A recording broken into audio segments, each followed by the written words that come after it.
The awareness becomes so collectively conscious that it becomes part and parcel of you. Who is the other? The feeling of otherness goes away. Now people talk big things like we are all united, we are all brothers and sisters, and this and this. You must have heard all these speeches, and when it comes to wars, they will fight. But in this, you cannot fight, because who is the other? You can't fight your nose, you can't fight your hand, you can't fight your fingers. Nor do you help anyone. You don't help anyone, because supposing this finger is in trouble and this hand presses it, does it help it? Nothing. This is neither obliged nor this is helping. This is one. That feeling of oneness, that you are part and parcel of the whole, is established. Because of that feeling, that is such a tremendous feeling that you are part and parcel of the whole, that you get cured. The curing comes because of that innate understanding by your being that you are not alone, you are part and parcel of the whole. You are a cell of the whole body of God, or you are a microcosm of the macrocosm. This is not just a psychological or a rational thing, but you just become. You just become. You can't help it. And when you are that, you just don't feel you are helping anyone. I mean, it's just like you see one cell acting for another cell. The whole thing works in such a homogeneous way. No fighting, no quarreling. On the contrary, you enjoy each other. You just love each other. And you just see the good points of another person. You don't see the bad points. You forget the race, you forget all creeds and everything you forget. Because, you see, a nose doesn't say, I am higher than the hands. Does it say? Or the feet do not say, I am lower than the hands. They all are required. Supposing there's something wrong with the feet, you will just try to help. Something wrong with the nose, you will help your nose. You don't discriminate in your body, do you? In the same way, we do not discriminate. Once you become realized souls, whether you are from India or from Asia or from any other place, from England, America, any place you may be, maybe Chinese, every sort of faces we have in the cross section of Sahajogi. You'll find all kinds of people are there, and they all love each other. You must see the way when these people from England went to India, to the villages where I work. The villagers, you see, just grabbed them. And they were so happy. They said, first time we are meeting our brothers and sisters. And these people were just enjoying them, and they all started dancing. Of course, they are very light-footed. They wanted all these people to dance with them. I know the Britishers are not so light-footed as they are, so they found it rather difficult. So they make them jump, jump, jump. And now they have become good dancers too, and they all dance together and sing together in complete joy and understanding. See, the whole attitude towards life changes. You become really a princess in the sense that you don't need anything. There is no dirt. If there is a dirt, then you are a beggar. If there is no dirt, you can sleep here, you can sleep in a palace, you can, if you want, you can get a Rolls Royce, or if you want, you can walk. What's the harm? What's the difference? Because the joy comes from your spirit, not from outside things. The whole idea of comfort changes. The whole idea of luxury changes. It's all completely changed because you enter into this new dimension. And that's what happens to your awareness, that you become collectively conscious. The enlightenment gives a human awareness a new dimension by which you are collectively conscious. Now, emotion gives us happiness. You see, if you love somebody, you feel happy, and you meet that person, you feel happy, and you want to bestow all your love on that person. If your children are there, you want to love them and give them love. But before realization, this joy is limited. For example, husband-wife relation I can understand, but about children, like in India, you see, they love their children so much that they will even sell their country for their children's sake. The love becomes like a possession. It becomes a love-hate relationship. You see, they love so much that they come to hate. It's a funny thing, but it happens. Why? Because it has limitations. Love has limitations.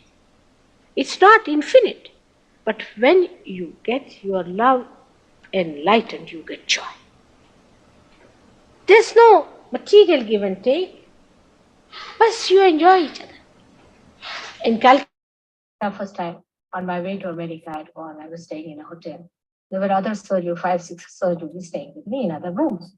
And one gentleman came to see me, and he fell at my feet, and tremendous vibrations here. And they all rushed. Who has come? Who has come? I said, what? Tremendous Joy started flowing overhead, our head, mother. Who is at your feet? They all rushed to me. I said, see this one. Ah, they all stood. Ah, what enjoyment, what enjoyment. He was enjoying, they were enjoying him. This is the first time you enjoy human because you can feel the vibrations of a person. What a beauty human being is, what a glory he is, what a blessing he is, what a creation he is, you realize only after realization. Before that, you judge him, oh, he has got long hair, he has got red hair, he has got long nose, all this. But then you just see him in a subtle way. What he is his vibration. And so many people I've seen, yogis also, if they get somebody, they'll all rush there. The fellow is there and they are all taking vibration. For half an hour, I'm tired. I said, now finish it off. But no, they're just sucking like a child. First time you enjoy human beings. The joy, which has not duality. Joy does not have happiness and unhappiness. Happiness comes to us when our ego is pampered. Unhappiness comes to us when our ego is damped. It is something different. We are not our egos. We are ourselves. And when self enjoys something, it enjoys it. There is no remorse. There is no duality about it. There's no unhappiness. So joy is a complete. It cannot be described. It is just to be experienced and enjoyed within ourselves. And that's what happens to us when we get our realization. Our idea of love changes. Like we say, oh, I love this person. Like your husband is there, all right? You have to love him like a husband. You don't love everybody like a husband, all right? Your sister is there, you love her like a sister. But you think all others as your sisters. Then you love your brothers, you think them to be your brothers. You love all of them. The love spreads. It does not rest in one place. It does not sort of stagnate. It does not coagulate. Supposing in a plant, the sap is rising and it goes to one flower because it loves it and settles down there. The tree will die and the flower will die. So the love we have before realization is like that love, which dies ultimately or creates problems and it dies. But love after realization is a love that emits, just flows. You don't get anything. What do you get? People ask me, my husband, is in a different line and I have a double life. And all my friends ask, what do you get out of it? I said, I'm not here to get. I get out something from it. It's just to give, it's to enjoy.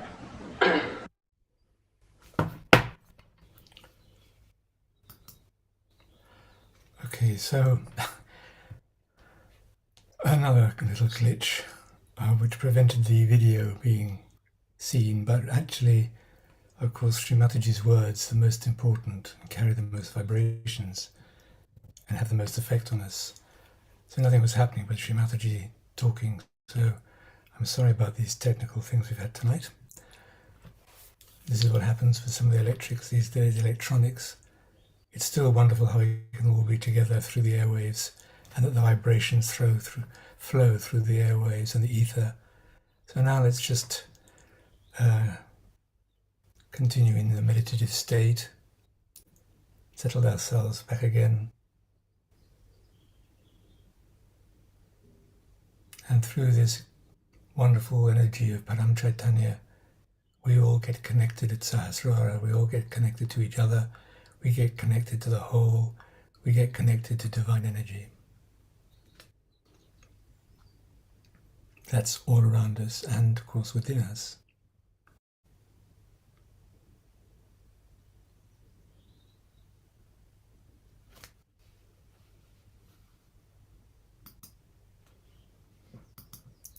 So Sri Mataji, her main talk this evening was about enlightened love.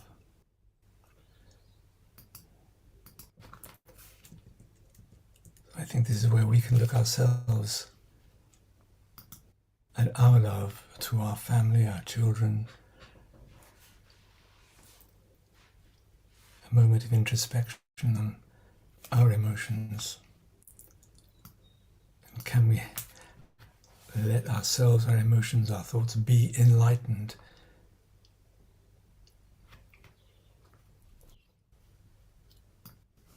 I would think it would be very possible, as all the people who've had their self-realization, what they do basically should and is full of vibrations and is enlightened. But I suppose it does help to think when we are interacting with each other, with other people, is what I'm saying enlightened? Is it helping other people to be enlightened? Is all my communication enlightened? And are the emotions in my heart enlightened, etc., etc.? We can apply it to everything. And I suppose that's our great responsibility.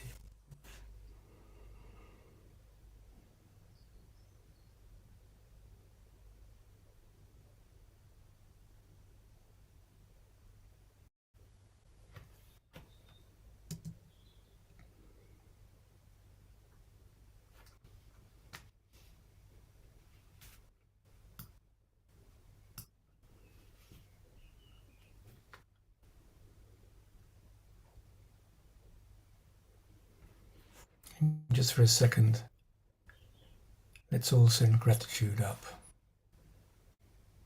Send our thanks to our Divine Mother, our thanks to all the divine energies, we call them the deities that work inside us, to all the pure and divine energies that flow through us, to use us and we use them.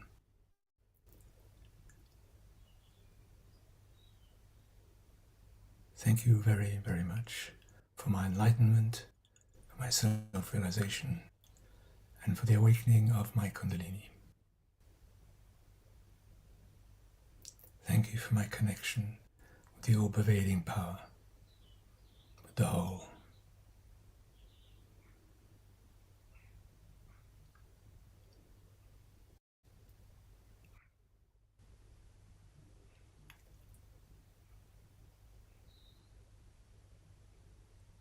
So let's see where our attention is.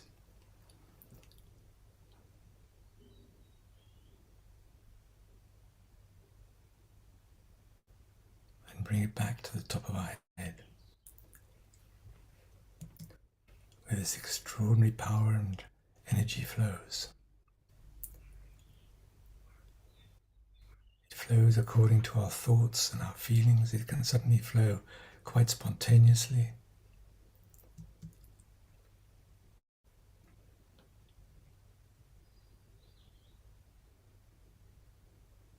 And it's a beautiful feeling.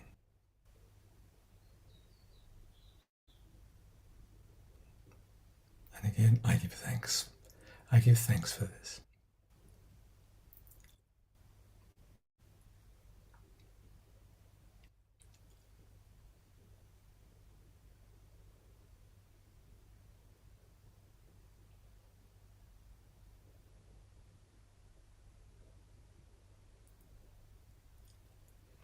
So let's all place our attention of ourselves sitting in meditation at the Sahasrara chakra. We're either sitting in chairs or on the floor.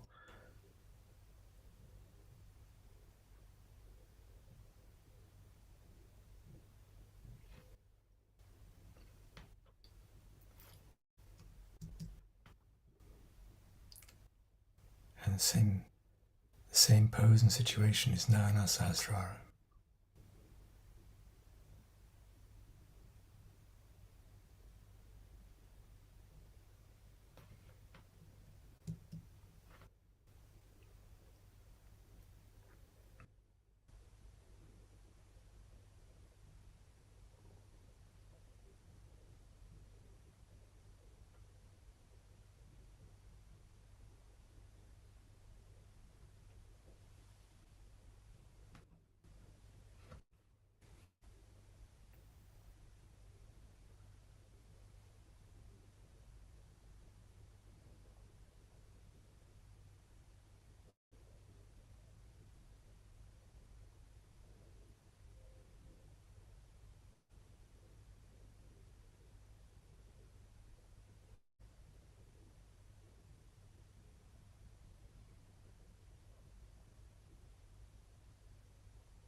Some people find it easier to be in Sahasrara if they place their attention right above it, as high as they can go.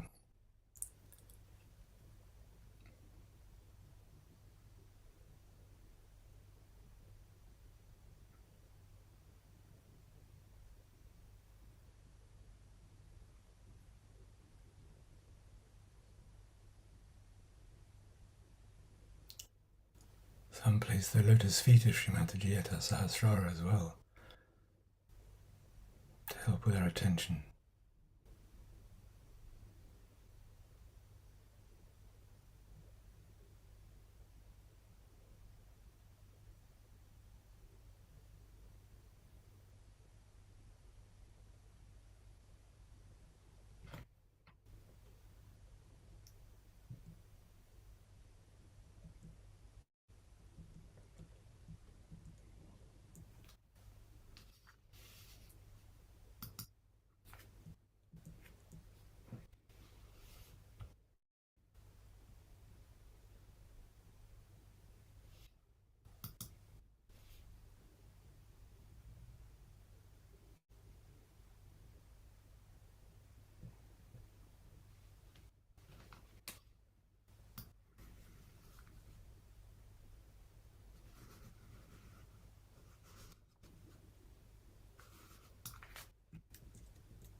Also, a short while ago, we watched talking with Srimataji, recommended that we say to her, please come into my brain.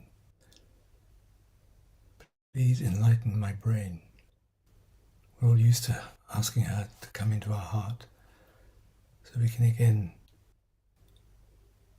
ask for this energy, for Srimataji to reside in my brain, lighten my brain, come into my brain.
So once again, let's check where our attention's gone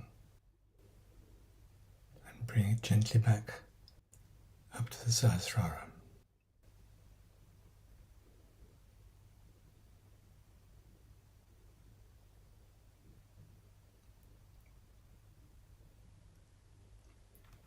We can ask for and allow this grace to flow down through our whole being.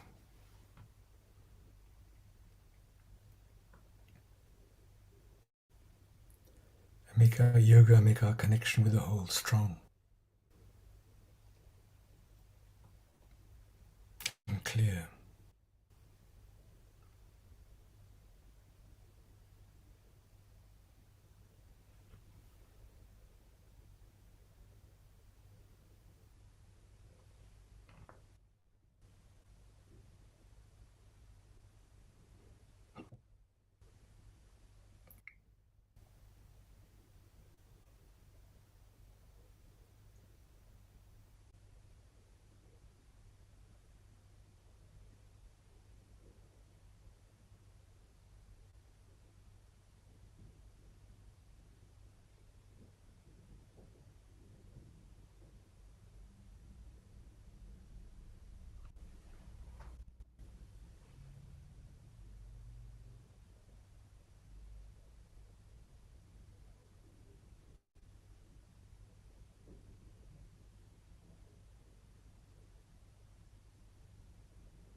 So that if there have been people who have bothered you, upset you, attacked you, now in this state is a good time to send them love and forgiveness. Even if it's from a long time ago. We can send the streams of love from our Sahasrara through the Param Chaitanya.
And of course we need to turn some love to ourselves. This is not in a vain, narcissistic way, because we've never been taught really as we grew up to love ourselves, to love that self within us, and to forgive ourselves for whatever we've done that needs to be forgiven, the mistakes we've made.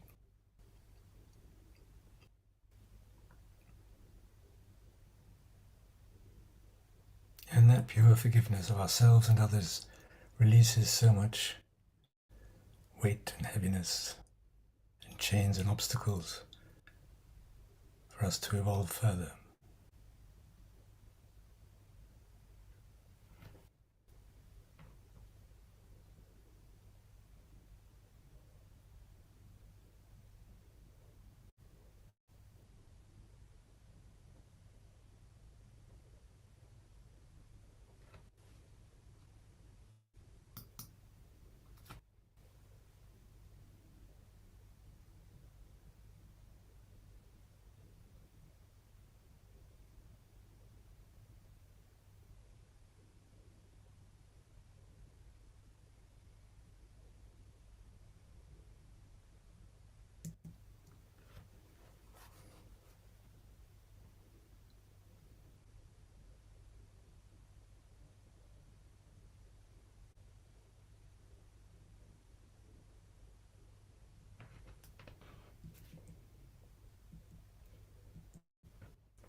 Oh, we could all now raise our kundalinis and put ourselves in bandhan again.